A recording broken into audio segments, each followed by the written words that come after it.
Ancient Rome. The name itself brings to mind images of incredible power, discipline, and glory. We think of the Colosseum, the Pantheon, the vast network of roads connecting a mighty empire. We remember the legions, the emperors, the philosophers, and the laws that shaped Western civilization. For centuries, Rome has been held up as a pinnacle of human achievement, a civilization that gave us so much of our modern world. But there's a darker story, a foundational truth that is often glossed over in our history books. Rome's grandeur was built on a system of brutal, institutionalized slavery. Millions of lives were owned, bought, and sold like property. And within this system, one group faced a unique and horrifying reality: pregnant female slaves. Their story is a chilling testament to the cruelty that can hide behind a veil of civilization. Today, we're going to uncover this hidden history and explore what Roman masters did to the women who carried the next generation in chains. To understand the plight of pregnant slaves, we first need to grasp the sheer scale of slavery in Rome. At the height of the empire, it's estimated that slaves made up as much as 1/3 of the population in Italy. They were the engine of the Roman economy. They worked the fields, mined the mountains, built the monuments, and served in the homes of the wealthy. A slave was not considered a person under Roman law. They were instrumentum voceo, a talking tool. They had no rights, no legal protections, and their bodies belonged entirely to their masters. This concept of absolute ownership is crucial.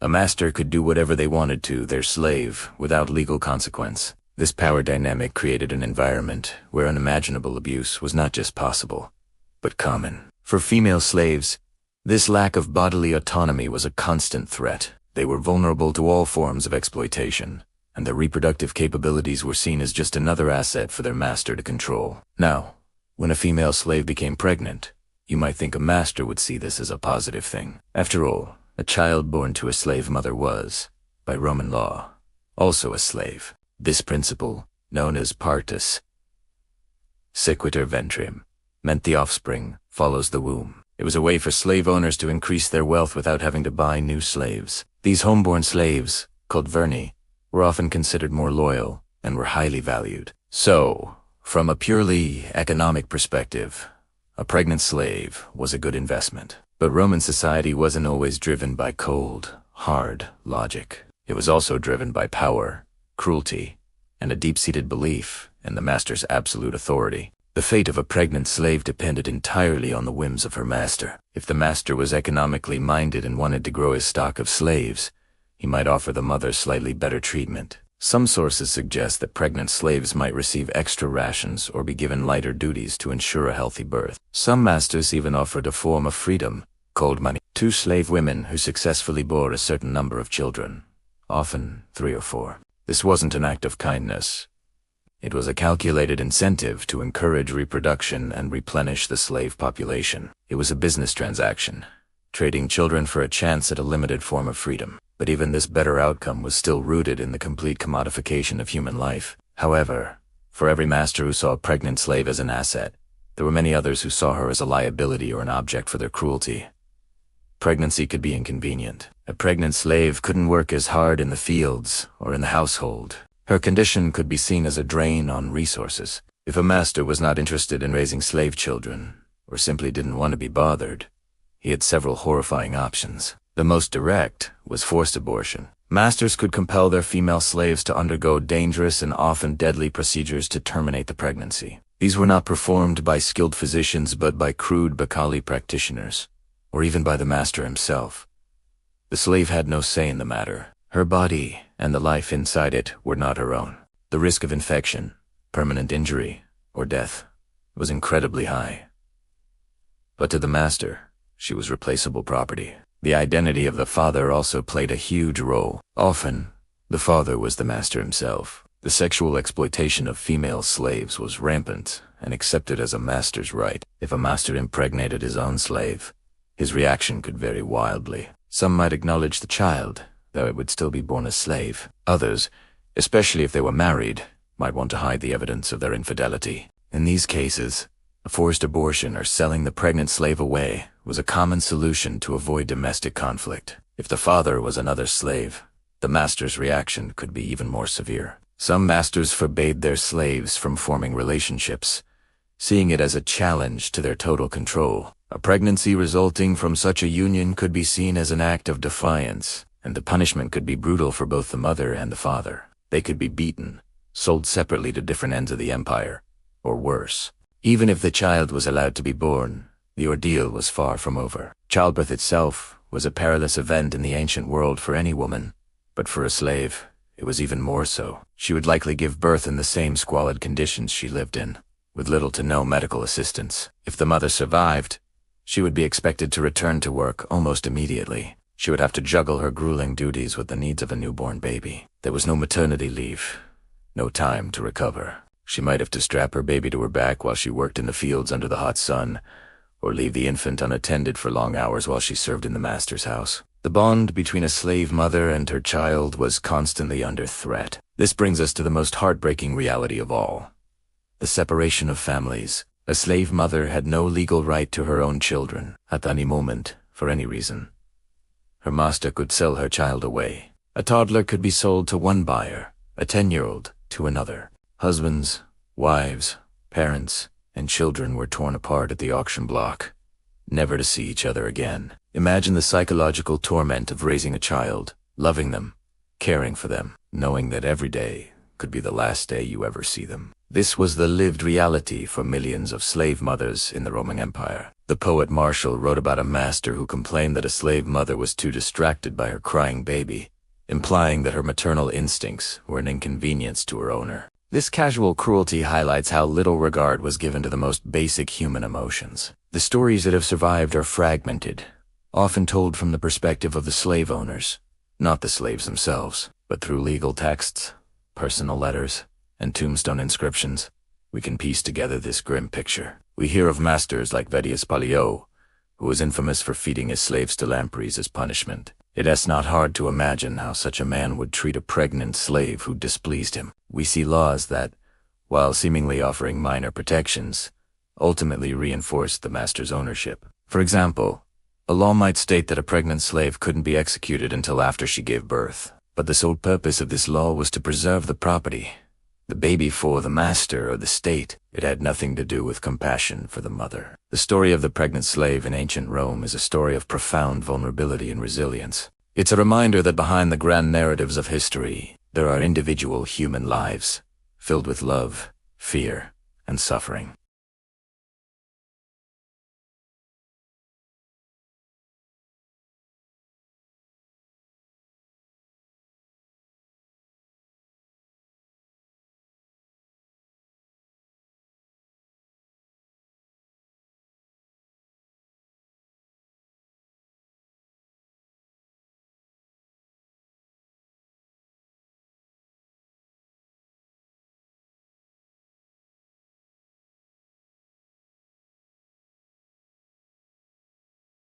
What was it like to be a woman in ancient Rome? The answer depends entirely on who you ask.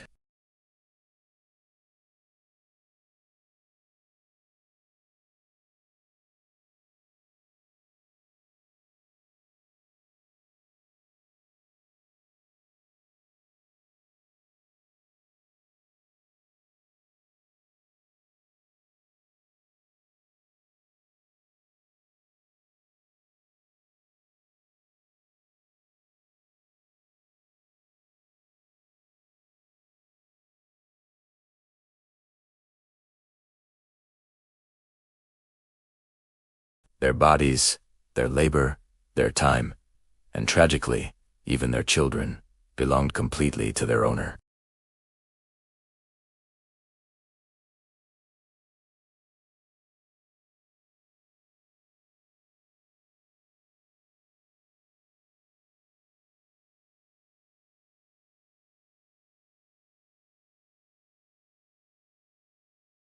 Entire populations could be enslaved after a city fell. Others were victims of piracy, kidnapped from coastal villages, and sold in bustling slave markets.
The conditions were harsh, the food was meager, and exhaustion was a constant companion.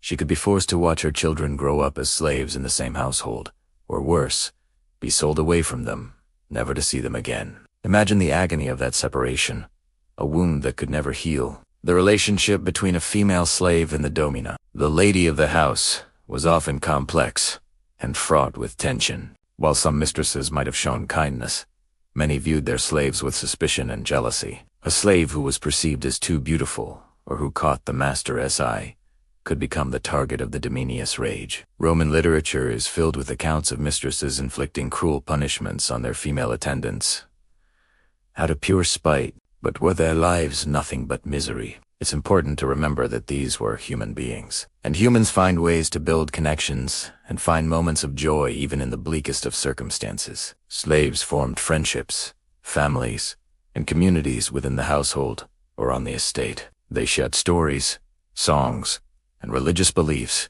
that helped them endure their reality. These bonds of solidarity were a lifeline, a source of strength and comfort in a world designed to break their spirits.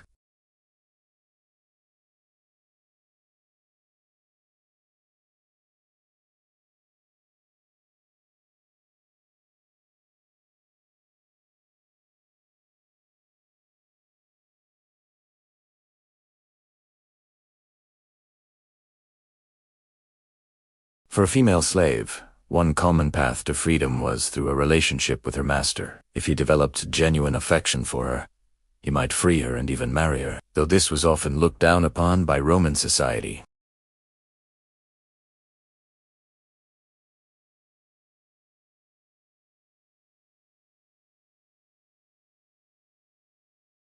Despite the overwhelming odds, there were instances of resistance.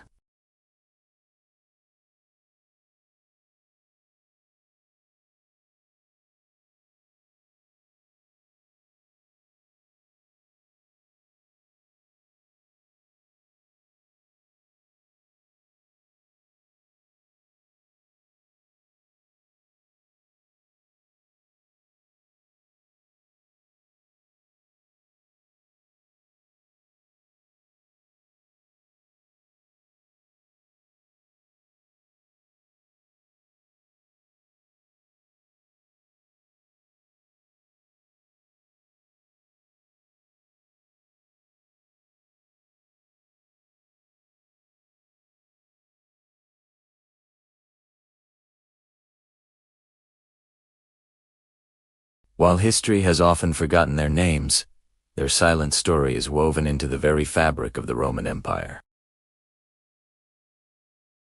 If you found this video insightful, please consider liking and subscribing for more deep dives into history. Let us know in the comments what other aspects of Roman life you'd like to explore. Hey everyone, and welcome back to our channel, where we explore the hidden corners of history. Today, we're rediving into a difficult but crucial topic: the lives of female slaves in the Roman Empire. Specifically, we're going to look at the harsh realities behind pregnancy and enslavement. It's a story that's often overlooked, but one that reveals so much about the Roman world and its deep-seated inequalities. Let's start by understanding the legal status of a slave in Rome. In the eyes of the law, a slave was not a person. They were property, or res in Latin. This meant they had no bodily autonomy, no rights, and no legal protection against their master's whims. For female slaves, this legal status had devastating consequences. particularly when it came to their reproductive lives. Pregnancy among female slaves was incredibly common, but it was rarely the result of a loving, consensual relationship. The primary reason was systemic sexual exploitation. Roman law gave a master absolute power over the body of his slave. This meant he, his sons, or even his guests, could sexually exploit a female slave without any legal repercussions. The concept of rape simply did not apply to a slave, because she was legally incapable of giving or withholding consent. She could not say no. This wasn't just a loophole in the law. It was a fundamental part of the institution of slavery. The Roman household, or domus, was a complex social unit, and the master, the paterfamilias, held absolute authority. His power extended over his wife, his children, and, most completely, his slaves. Historical sources, from legal texts to personal letters and even poetry, are filled with references to this reality. Authors like Seneca and Cato, the elder, wrote about managing slaves, and their writings often treat the sexual availability of female slaves as a given. It was considered a master's right, a perk of ownership. Now, let's think about the children born from these unions. According to a Roman legal principle called pater sequeta vent, which means the offspring follows the womb, the child of an enslaved woman was automatically born a slave. It didn't matter who the father was, even if the father was the master himself. A free Roman citizen, the child inherited the mother's enslaved status. This created a self-perpetuating system. A master who fathered a child with his slave was, in effect, creating new property for himself. These children, known as verni, were born and raised within the household. While some masters might have shown a degree of favor to their biological children, these children were still legally their slaves. They could be sold, given away, or forced to work, just like any other enslaved person. This exploitation wasn't just about a master's personal desires. It had a significant economic dimension. After Rome's major wars of expansion ended around the 2nd century AD, the supply of new captives to enslave dwindled. This made breeding slaves, or home breeding, an increasingly important economic strategy. A female slave who could bear children was a valuable asset. Her children represented a direct increase in her master's wealth. Some masters even ran what were essentially breeding farms, encouraging unions between their slaves or forcing them to produce more children, who would then become part of their enslaved workforce. This turned a woman's body into a tool for profit, stripping away her humanity and reducing her to her reproductive capacity. The emotional and psychological toll on these women is almost impossible for us to fully comprehend. Imagine living in constant fear, with no control over your own body. Imagine giving birth to a child, only to know that your child is not yours, but the property of the man who likely forced himself upon you. The bond between a mother and child was constantly under threat. A mother could see her child sold away at any moment, with no say in the matter. The grief and trauma of these forced separations are hard to even imagine. While relationships based on mutual affection did sometimes exist between slaves, or even between a slave and a free person, the power imbalance was always present and inescapable. Even in what might have seemed like a consensual relationship, the enslaved person never had the true freedom to refuse. The inherent coercion of the master-slave dynamic tainted every interaction. This system of exploitation and forced reproduction had a profound impact on Roman society. It reinforced the rigid social hierarchy and normalized extreme forms of violence and dehumanization. The children born into this system, the verni, often grew up in a confusing world, sometimes living alongside their free yet being denied the most basic human rights. The stories of these women are largely absent from the grand narratives of Roman history. They didn't write the histories or poems. Their experiences are filtered through the writings of the men who owned them. But by carefully reading between the lines of legal documents, household accounts, and even gravestones, we can piece together a picture of their lives marked by unimaginable hardship, but also by resilience. They formed bonds with each other, they loved their children fiercely, and they navigated a brutal system in any way they could. Understanding this dark aspect of Roman civilization is vital. It challenges the romanticized view of Rome we often see in movies and books. It reminds us that behind the magnificent architecture and philosophical texts lay a foundation of brutal exploitation. The story of the enslaved woman in Rome is a stark reminder of the human cost of slavery and the importance of recognizing the humanity and rights of every single person. Thank you so much for joining me for this difficult but important discussion. I know it's a heavy topic, but history isn't always comfortable. If you found this video insightful, please give it a thumbs up and consider subscribing to the channel for more deep dives into the past. Let me know your thoughts in the comments below, and I'll see you in the next video.